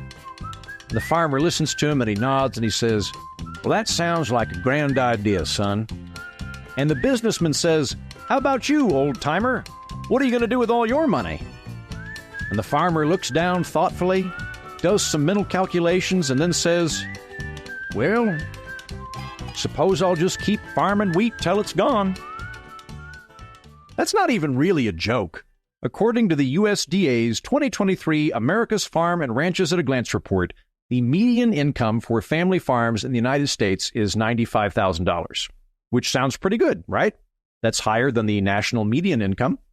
But according to that very same report, 84% of farm households earn the majority of their income from off-farm sources and use that money to cover their farm expenses which operates at a loss. In other words, the majority of family farms in our country lose money on farming. But for some bizarre reason, presumably involving early mornings and sheer relentless bloody-mindedness, I don't know, farmers find other means of income to subsidize the profit loss of their farming activities. And I don't know how that works. Fracking, maybe. Airbnbs, renting out their fields for Halloween haunted hay bale rides. I don't really know. Now, to clarify, that is the median. Most family farms are small family farms that operate at a loss in terms of farming. But the minority of households which qualify as large or mid-sized family farms do turn a profit. That being said, I would still rather buy dividend stocks and IBM over a mid-sized family farm, even if their alfalfa product is in the black. Aha, you might say. I'm not talking about salt-of-the-earth farmers with their banjos and organized religion. I'm talking about big evil ag corporations, guys with power ties. Those guys make a ton of money. Monsanto. I've heard of that. Or Tyson's. Those guys. Well, maybe. According to the USDA, 96% of all U.S. farms are family farms, like I was just talking about, like my Uncle Dan. Companies like Monsanto, which is now called Bayer Crop Science, please update your tirades, primarily engage in activities like seed sales and development, agrochemicals and fertilizer, and biotechnology. The actual growing and harvesting is mostly done on family farms by people in overalls, wake up at 4:30 a.m. and have framed pictures of John Wayne in their homes. So when we talk about agriculture, by any metric, we're mostly talking about family farms, and we're largely talking about family farms with a thin profit margin. When you have a thin profit margin, or a negative profit margin, as is in the case of most family farms, increasing the cost of labor risks pushing an operation into bankruptcy, not just forcing a farmer plutocrat to take less swanky vacations. The canny listener might hypothesize that the cost of labor will vary from sector to sector, and you are correct. Depending on the crop, the operating cost of labor can get as low as 12%, but for labor-intensive operations like greenhouses, nurseries, and fruit and tree nut farms, labor accounts for about 40% of cost. How much government minimums on migrant labor affect a farm's bottom line is also going to depend on scales of economy and the type of farm and how big it is. But my main 2 points are the following. Most farms are not actually that big and not actually that profitable. All farms become less profitable when government price controls on labor increase the cost of doing business.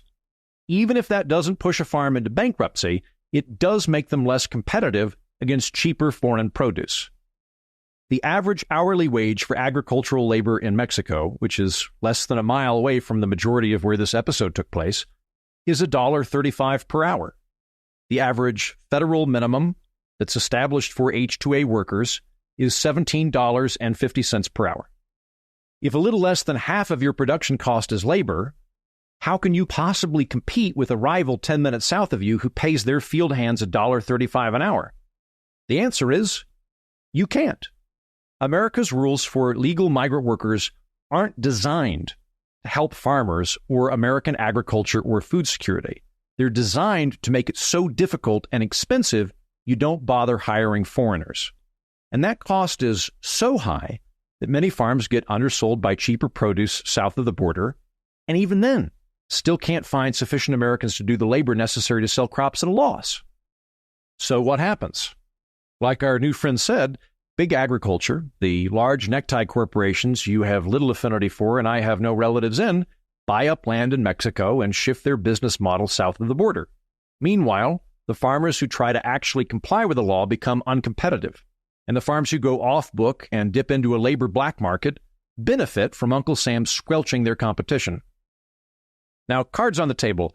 In general, I am highly skeptical of the efficacy of price controls. I don't think price controls hardly ever work. Very rarely does a price control go as planned, and that includes price controls for labor. Further, I do not view making family farms uncompetitive or bankrupting them as reasonable collateral damage in a moral crusade against big ag corporations. So I would definitely lower the adverse effect wage rate, which again is at least twice the federal minimum wage in every single U.S. state, and applies most to compliant legal farmers and applies least to uncompliant off-book farmers or big agricultural corporations which can outsource operations to other countries. But I would settle for the following. Streamline paperwork for H-2A visas. Put the onus of time on the government. If a farmer applies for H-2A visas at X date, I don't know, March, the Department of Labor has until Y date, June, to process that paperwork. Otherwise, the visa is automatically approved. And if they later find out somebody's a criminal, okay, post hoc, deal with it then. But the default should be on hiring rather than delay, because that's something that seriously impedes farmers. I would rather make a simpler, streamlined process where farms can afford the time and money to hire legal H-2A visa workers than our current system, where they wind up doing it illegally, which works out worse for everybody except crooked farmers. Finally, how about, I'm shooting from the hip here, but what if we made it so the minimum wage for foreign farmhands, the adverse wage effect rate, can only be 1.5 times whatever the minimum wage in a state is? Or if you're truly worried about the Monsantos of the world, which again don't actually farm, they sell stuff to farmers, what if in the same way that the Department of Labor presently adjusts adverse effect wage rate by state, again it's $20-something in Washington, D.C., 14 in Georgia, in the same way that they geographically make differences to acknowledge the economic realities, what if they started adjusting that rate by the size of the farm, with smaller family farms, which is the majority of farms in the country, having a lower federal wage rate than the giant farms? Now, if you disagree with me on this, and you want robust government price controls in the labor market, I would ask you to consider the following.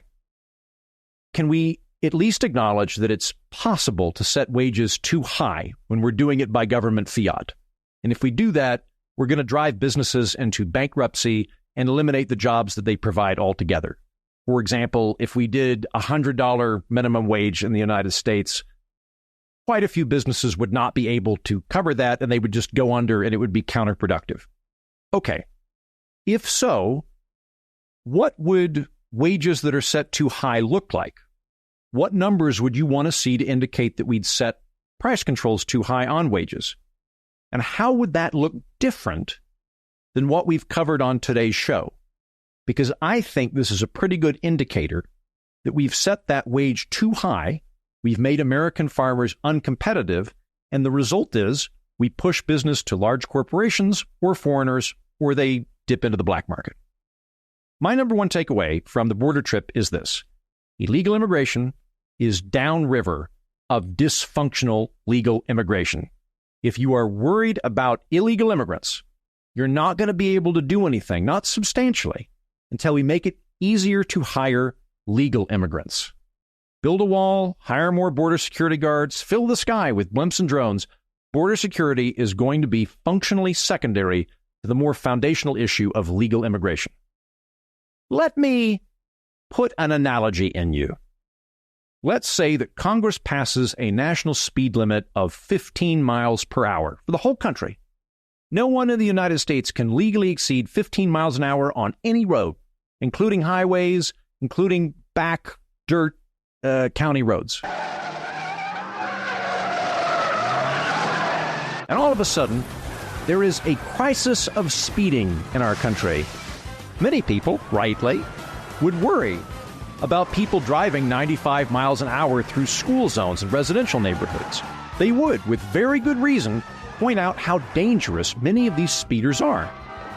Now, you could dramatically scale up the amount of traffic lights around and hire police officers and put up speed bumps and things, and that would probably make a dent. But at 15 miles an hour, there would still be too much speeding. People, covering up their license plates when they get on the highway, that sort of thing. So it would seem to me, if you were worried about dangerous speeding, the best thing you could do is raise the speed limit to something that is less stupid and less dysfunctional. Set it at, 75 miles an hour tops, but let states and local communities figure out lower rates depending on the situation. You do that, and you don't have to worry about the vast majority of drivers who just want to safely drive from their home to their laser tag facility of choice at a reasonable speed, which would free up law enforcement to go after the truly unsafe people who are driving 95 miles an hour through school zones or inside of malls, like in The Blues Brothers, which is a great film. New Oldsmobiles are in early this year. To keep this metaphor going just a little while longer, speeding isn't just dangerous for the pedestrians on the ground who might get whacked by a Honda Civic driving 90 through a residential area. It's also dangerous for the speeders themselves, which is what we're going to talk about next, right after this. The Political Orphanage is entirely listener-supported. That is to say, you guys pay my salary. Even if a junket takes care of the transportation, the food I buy, the dog I take care of, and the apartment I live in, they're all paid for by you. We don't make money off of biotechnology like Monsanto. We don't get grants from the government or think tanks or political action committees. We exclusively rely on listeners who think this show is worth paying for.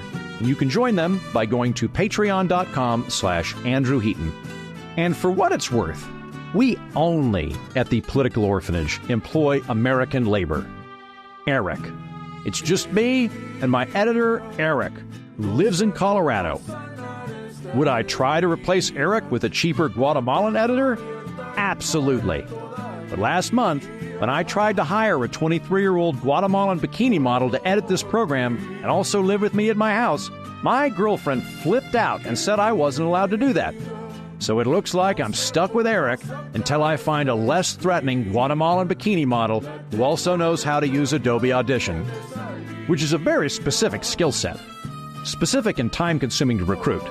So yes, I have hired a Honduran HR manager to try to find a moderately attractive but unthreatening Guatemalan bikini editor. And yes, Carlotta just happens to be a swimsuit model. But my girlfriend wouldn't let her live at my house either, so Eric volunteered to let her stay in his guest room, and he says that's going great, and if anything, he encourages me to hire more swimsuit models to live with him. Well, gang, I can't afford to hire any more foreign swimsuit models to try to replace Eric, not unless you step up and go to patreon.com/Andrew Heaton. That's patreon.com/Andrew Heaton. After lunch, we got back on the bus and proceeded to Catholic Charities, which is a non-governmental organization that assists newly arrived immigrants. Under present U.S. law, starting with the Biden administration, when immigrants illegally enter America and are apprehended by U.S. border security, if they claim asylum status, they're given a court date and then released within the United States. Whereas previously under Trump, if someone claimed asylum status and was apprehended, they were added to the queue but returned to their last point of entry. So, if immigrants can make it into the United States by boat, ladder, or gap, and then claim asylum status, they get to stay within the United States until their court date, at which time they will be either approved or denied asylum status. I spoke to several people about this on our trip, including immigration attorney and my friend Anna Gorisch, and the most common timeline I have heard for asylum seekers is court dates around 2027, although some have received dates as late as 2030. Once their name is in the queue, asylum seekers can apply for a temporary work visa, but only after their application has been pending for at least 150 days. And that's a best-case scenario. The impression I got is that work permits are more typically issued a year or later after entry to the United States. I don't think anybody likes this limbo status. But let's not forget how that would feel on the immigrant end either, not knowing if you will be deported or not, if you can put roots down here. If there are, in fact, people back home who want to kill you, you might get sent back to them in 4 years, unless you go on the lam. That's hanging over your head. On this trip, I heard some really harrowing stories of Central American drug cartels who very credibly threatened to rape and kill a woman's daughter and mother in front of her if she didn't pay up on protection money. I spoke with another immigration attorney, one who's not Anna, who talked about a Mexican drug cartel that told voters in a particular district which candidate was cartel approved, and then demanded that they cast their vote in public where quote-unquote poll workers could confirm they voted for the right person. Now they could, if they insisted, cast their vote privately behind a curtain, But the cartel, which was taking names, would naturally assume that that meant that they didn't want to vote for the cartel candidate and then would kill them and their families. So that is a real scenario that goes on with asylum in the United States. Although I should add here, based on my understanding of how the asylum system works, probably neither of those situations would qualify for it. U.S. asylum law is built around identities that are being targeted, not individuals. So if I were going to be murdered in a particular country because I'm Jewish or because I'm a woman or an ethnic minority, that could qualify. But if it's because there's a crime lord in my area that's extorting me and I didn't pay up, I don't think, based on what I know, that would qualify for asylum. Either way, I would not want that sort of ambiguity hanging over my head for 4 years. Like, I hate it when I'm at the airport and my flight gets delayed indefinitely and I don't know if I'm going to get home tonight or have to find a hotel in Des Moines. Really stresses me out. Now imagine that phenomenon lasting for 4 years, but instead of having to stay in Des Moines, you get your head cut off at the end. Not fun. Plus, there's the practical side. You can apply for a visa while you're awaiting your hearing, but that's at least 3 months away, more likely a year or more. And most people I know like to eat multiple times over a given 12-month period. So people in that unfortunate limbo situation can either A, work under the table and join the black market, B, become beggars, or C, go commit crime. One thing our country could do, which would immediately improve this bureaucratic bottleneck, is to appoint and fund more asylum judges. Now, I am not in the habit of advocating for increases in the amount of federal employees, even judges, which I am partial to. But from a policy perspective, this is a no-brainer. There is a massive backlog of cases. There are not enough judges to adjudicate them, and so people are more likely to turn to crime or just disappear and never show up to their court date. In the same way that we need to simplify and streamline visas, we also need to unclog that paperwork bottleneck, and that means appointing more asylum judges. Anyway, the folks apprehended by the border are plugged into that system, and they are dropped off here at the next stop on my trip at Catholic Charities. Catholic Charities is a humanitarian respite center. If you're not sure what that means, I want you to picture a refugee center. That's effectively what it is. We came in and stood around the vestibule, which made me feel a little awkward, because the last thing I want to do is make people who just walked through some hellish gauntlet of drug cartels and horror feel like they're in a fishbowl, being dispassionately observed by some Jim Henson lookalike strutting around in a linen suit. I don't want to make people feel less than human.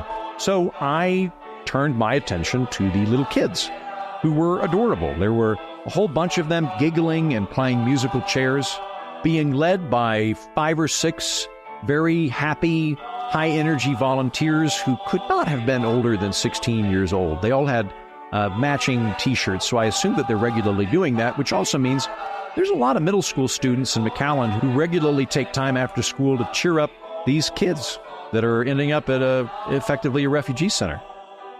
And there are 2 moments from this trip that I will never forget. The first is those little kids and those teenage volunteers all laughing and giggling. I think the vast majority of people everywhere on earth are mostly decent and are operating on a spectrum of not bothering you to actively going out of their way to help other people, picking people up when they fall down. The truly evil and harmful people in this world are dangerous but few and far between. And that's the same fundamental view that I have about the American people, and for that matter, about immigrants trying to get here. Mostly decent folks just trying to get along. After a little bit, some docents or volunteers came and got us, and we walked out of the vestibule, and we proceeded across the facility through a gymnasium-like area that was filled with twin mattresses and blankets and some very quiet, shell-shocked people. And as we crossed this large room, I tried not to gawk at anybody. Again, the last thing I want to do is make somebody in a horrible situation feel like a zoo animal instead of what they are, which is a fellow human. So I tried not to, walk around and look at people like they were cactuses or something, but I did exchange eye contact with a father who looked to be about 45. He was hunkered down on a mattress next to his kid, and the look in his eyes was haunting. He wasn't mad at me. I didn't arouse, as I could tell, any sense of anger or jealousy or how dare you judge me vibes. It was a look of exhaustion. That's not quite the right word. A kind of shell-shocked stupor, as if he was trying to process how he got to this place. How as a father he had been reduced to this indignity, this total and abject dependence on handouts from strangers 1,000 miles from his home and anything he cared about, and have to watch his kids go through it. Catholic Charities attempts to provide a respite to such people, let them catch their breath, sleep somewhere safe and air-conditioned with actual bathrooms and functional plumbing, get some clean clothes, maybe some pharmaceuticals, then points them towards the right direction for the next step and maybe some paperwork. When looking at and there's no other word for this, the humanitarian crisis at the border, and then considering the math involved, my mind struggled to grasp the logistical nightmare of this situation. And this is, incidentally, something I have changed my opinion on in the last few years. I have been, as I said, historically very pro-immigrant and was kind of dismissive of this issue until quite recently.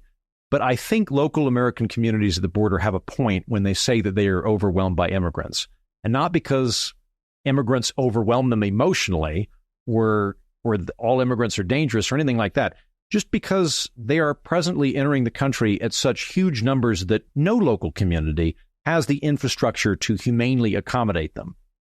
Yuma, Arizona has a population of about 100,000 people. Then there's another 100,000 or so snowbirds who come down annually there to avoid winter. So Yuma has an infrastructure of what, about 200,000 people? Let's say if there's a real emergency, I don't know what kind of natural disasters affect Arizona. I want to say giant sandworms, but that could be dune. I often conflate dune and Arizona together. In any event, there's a giant sandworm attack, and it's a natural disaster, and thousands of local people in Yuma, Arizona are displaced. In that scenario, you could convert school gymnasiums and churches into makeshift refugee centers, and maybe you could push the number of people that could be absorbed into that environment to 250,000 people. According to Yuma County Supervisor Jonathan Lyons, the town of Yuma sees 6,000 illegal immigrants crossing its border every week. Now, I'll do the math for you. That's 300,000 people a year. So best case scenario, where every available home, bathroom, and kitchen is efficiently put to use by a welcoming population, and every immigrant is a good and decent person that's just been stuck in a bad situation. In the best case scenario, there's still another 50,000 people above and beyond what that city could realistically absorb. And I suspect that the best case scenario is a bit optimistic. You might rightly point out at this point that those people are coming in piecemeal throughout the year, not in one big push of 300,000 people simultaneously. Okay, well, absent infrastructure from Texas, let alone from the federal government, where are those 6,000 people a week going to go? What is their exit strategy? Are they just going to walk in random directions until they find a less saturated metro area? Are they going to pool up there until violence, starvation, and lack of bathrooms forces them to march elsewhere under threat of death? Catholic Charities in McAllen, Texas, that I visited, is run by very good, decent folks who are trying to help everybody that they can. And their maximum capacity, I believe, is 1,200 people a day. At one point in 2022, the Rio Grande Valley, where McAllen is located, was getting as many as 1,200 immigrants per day. So, maximum amount. Bottlenecking is a major problem. I mentioned the bureaucratic backlog earlier and why I think we need more asylum judges. Well, there's an even more pressing physical element to bottlenecking in terms of basic infrastructure, food, bathrooms, places to sleep. This ought to go without saying, but when immigrants enter the United States, they don't automatically distribute throughout the country in an even basis. Absent financial options or families situated elsewhere or directed efforts by the government, they're likely, I would think, to pool up where they come in and then dissipate, but at a slower rate, from that choke point where they arrived. That bottlenecking, and more specifically, the disproportionate strain on resources felt by communities on the border, is something that I don't think the rest of the country truly appreciates or understands. It's not just a question of, do you like immigrants or are you racist? It's a question of how many humans can a single community accommodate? Leading to this.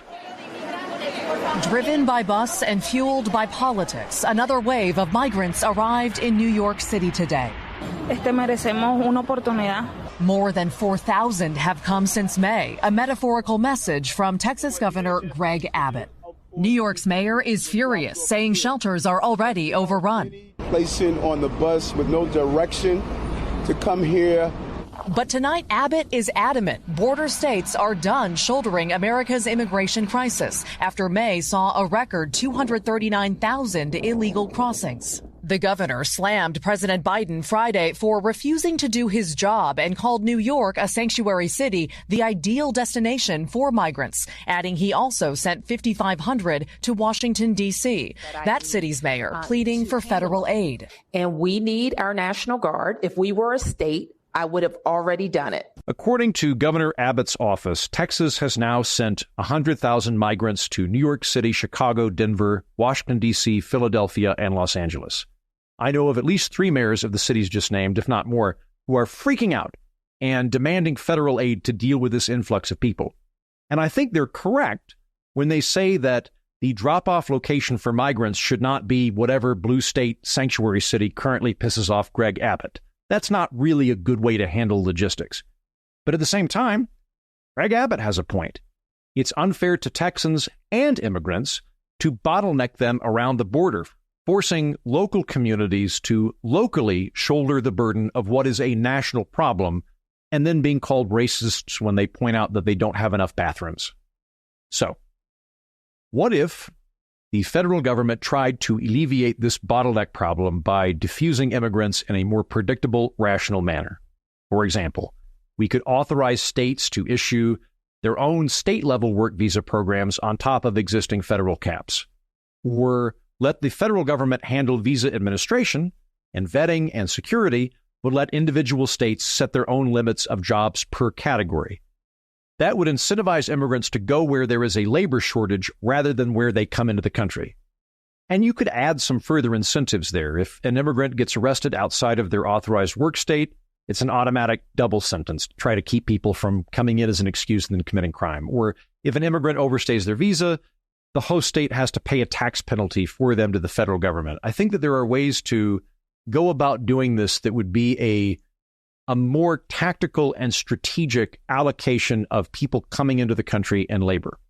Now, alternately, instead of having Greg Abbott pick blue cities to send buses to, the federal government could come up with an algorithm which allocates incoming asylum seekers according to some combination of space, housing, and population.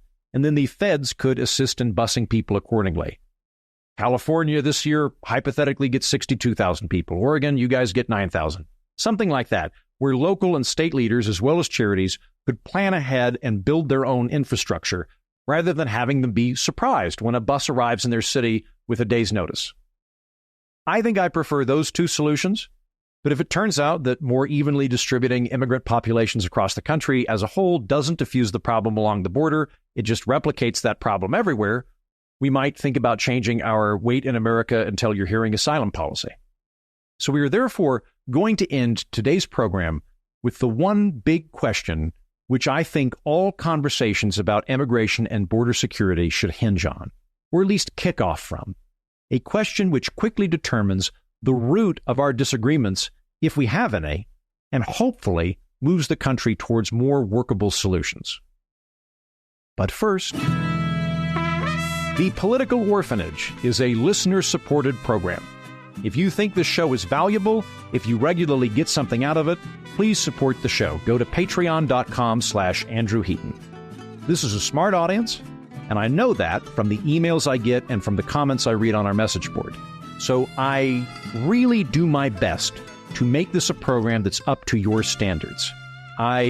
this episode not just flew down to the border, but took an extra several days to research all of the stats that I've been listening to. They were not given to me by anybody unless I specifically said they were. But when I'm getting into the economics, when I'm getting into family farms, things like that, that's me truly diligently trying to do research on your behalf, because this is a show for smart people who want to understand how things work and be exposed to new and sometimes challenging ideas. And in that capacity, I view myself as a scout or some kind of idea butler who does research for people who don't have the time to sift through a bunch of USDA family farm statistics or fly down to the tip of the continental United States to talk to border agents.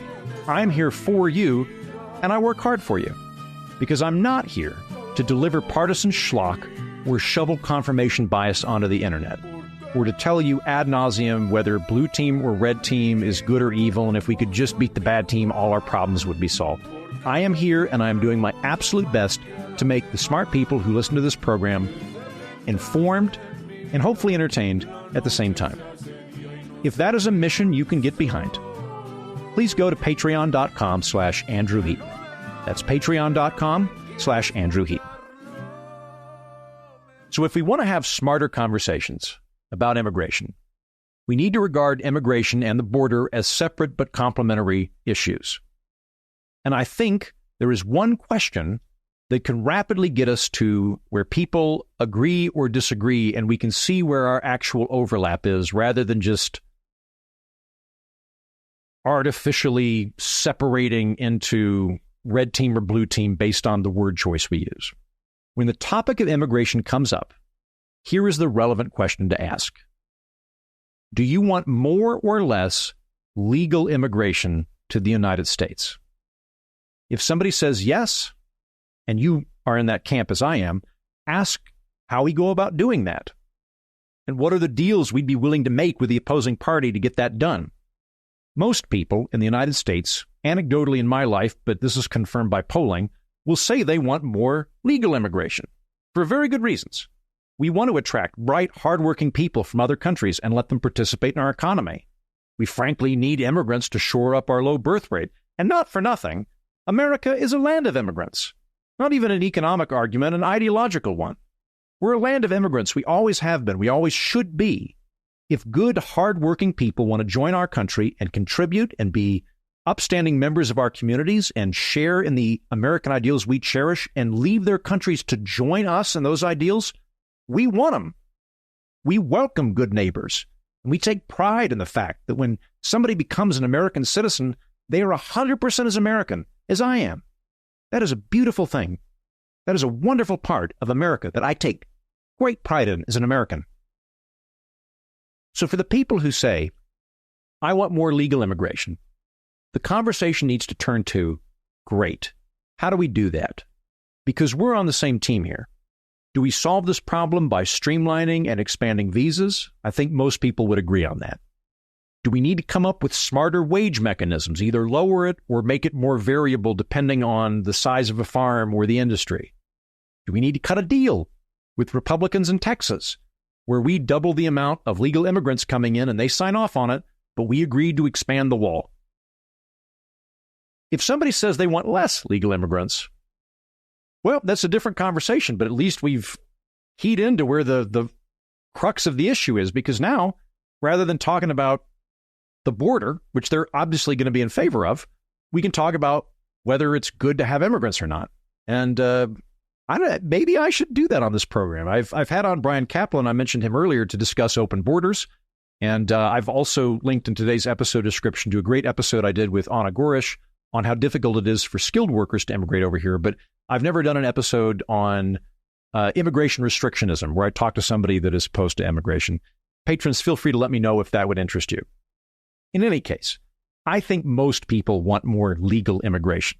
And when you confirm that, it's a lot easier to move forward on solutions we can both get behind. It's a lot easier to find the problems that are impeding us from getting where we want to be, or at least to come up with deals we can both accept to make it happen, which might very well be higher walls and wider gates.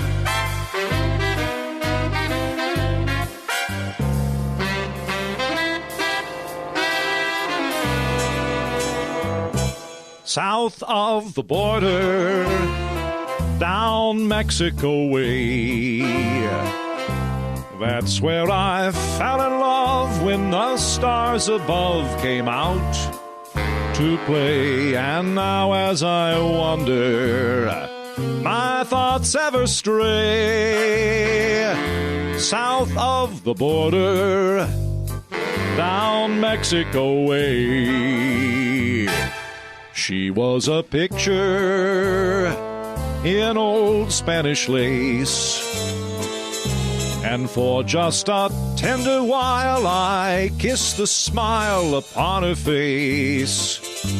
'Cause it was fiesta, and we were so gay, south of the border, down Mexico way. Then she sighed and she whispered, "Mañana." Her eyes never dreamed we were parting, and I lied and I whispered, "Mañana," but our tomorrow never came. South of the border, I jumped back one day, and there in a veil of white by the candlelight she knelt to pray. The mission bells told me that I mustn't stray south of the border, down Mexico way. That's the show. Gracias por escuchar el Orfanato Político. Gracias a Eric Stipe, quien editó el programa de hoy. Gracias a la Fundación AFP por organizar el viaje que lo motivó. Hasta la próxima. He sido Andrew Heaton. Y tú también. The mission bells told me, ding dong, I mustn't stay south of the border, down Mexico way.